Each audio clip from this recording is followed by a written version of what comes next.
3 options में दे रही हूँ केबीसी की तरह कि खुशी हो। चौथे ऑप्शन का क्या हुआ? चौथा मैं आपके लिए छोड़ दूंगी। उसे तो हमने लॉक कर ही दिया। तो पहला ऑप्शन ये है कि आपको मणिरत्नम सर के साथ खुशी होती है, डर लगता है, कि आप समझते हैं कि आप सबसे लकी हैं कि आपको मणिरत्नम जी के साथ इतनी सारी फिल्में करने का मौका मिला। और चौथा क्वेश्चन आपके ऊपर।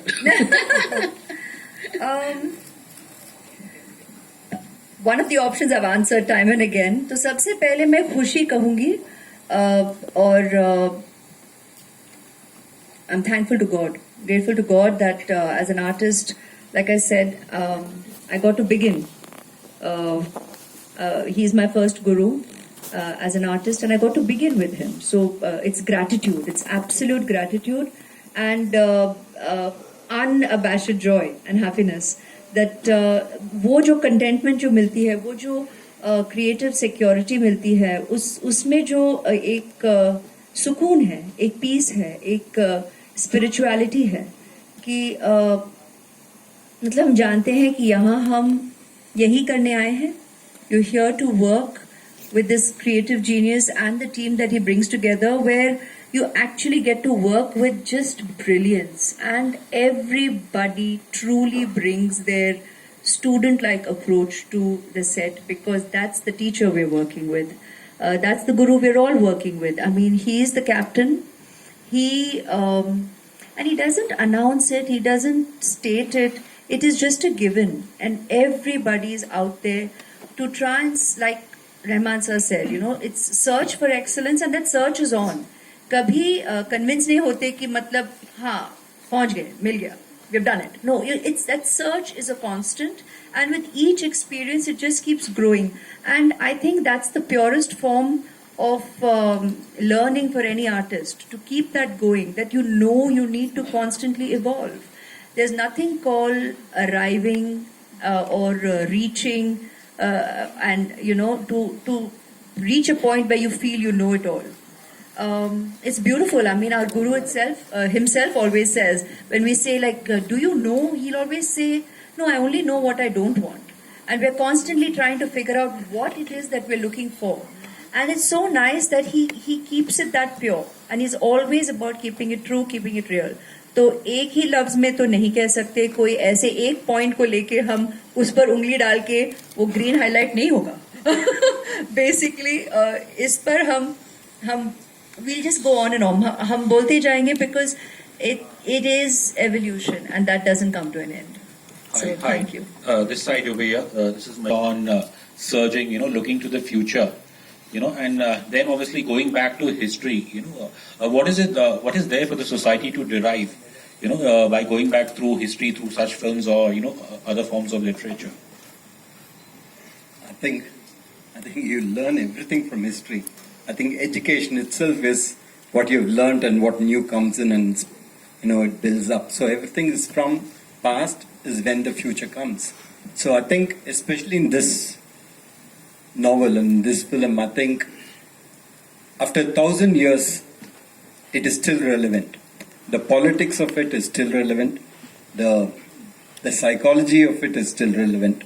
And therefore, I think it is as contemporary as you can get.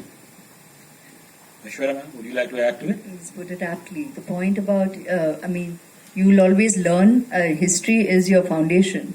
We are because of a past. We all arrive into this world from a past, and you can keep dating back, delving. It's your interest. It's your approach. You have to recognize, respect, an acknowledgement of history is what takes us forward, you know, and you learn, you unlearn, and then you relearn again. And as Sir said, the politics of it all, the human journey of every character, that is eternal, that's relevant even to date and up ahead, because every character is human. And human conflict, human emotional journeys, the roller coaster of what you go through, irrespective of the situation in which you come from. That is something that's relatable and relevant at every point in time. Can I add that? So, we are actually North India, South India, in a way, right? Half the people know about the Cholas through this movie already, through the trailer. They can spell what Chora means. So, that's an important statement. And even for the present generation to know the greatness of what existed 1,000 years back is very important for them to get their self-esteem and to know where to go from here. Not celebrating the past, but what they could do, what they are capable of, and to finding themselves. So, yeah, thank you. Can I add to that, please? Sure. Sorry, you got all of us excited. Everybody has interest. There will be people who like science, astronomy, geography, history. But I think the most important thing is history. As children, all of us have listened to stories of the past. Whether it's Chandamama, you have Chandamama in Hindi? Yes. Marutram. All those are stories we hear. We've been told stories about the past, about kings, we've had such an illustrious past. Just a small thing that I want to bring to your notice. We all talk about the pyramids and how could they have possibly built it? How did they do it so many years ago? But do you know that in India we have so many temples, but the one with the highest Gopuram is there in Tanjavur, which is where the Chola dynasty had happened, and his role, Rajaraja Cholan, had built it. That particular temple has the highest Gopuram in the whole world. The top stone alone, it's a single stone that weighs 80 tons. 80 tons, not 1 ton or 2 tons. And how did they do it? But do we know that? We all go to the pyramids, we go see the Leaning Tower of Pisa. Someone said something very nicely. He said, we are actually appreciating a building that doesn't stand. It's falling over and wow, let's take a picture, let's take a selfie, and we're getting excited. But we have temples today that stand and they didn't use plaster. Do you know that for this particular stone, they had to use a ramp which was 6 kilometers long, which was pulled by bulls, elephants and people. 6 kilometers long to get it up there, without any machinery, without any cranes, without anything. And they didn't have plaster. It's withstood 6 earthquakes. You know what happens when an earthquake comes? Without plaster. What they have done is they have an outer wall, then inside that they have a corridor of 6 feet, which is an open, just a corridor, and then they have another structure inside which goes all the way to the top, which is why they can withstand earthquakes, which is why they stood so long. So these are all things that we need to know about. This particular king has built 5,000 dams in his time, and he's made a water management ministry in that time. He's had elections for the village leaders. He's asked them to name cities after women. Why should it only be men? Why can't it be named after a queen? And they've had hospitals, free hospitals, and